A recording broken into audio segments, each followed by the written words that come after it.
how to view card details in the PNC app. Hey everyone, welcome back to the channel.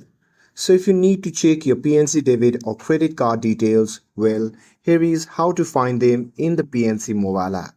So now without further ado, let's get started. So first thing first, open the PNC Mobile App on your phone and make sure that you're logged in to your account.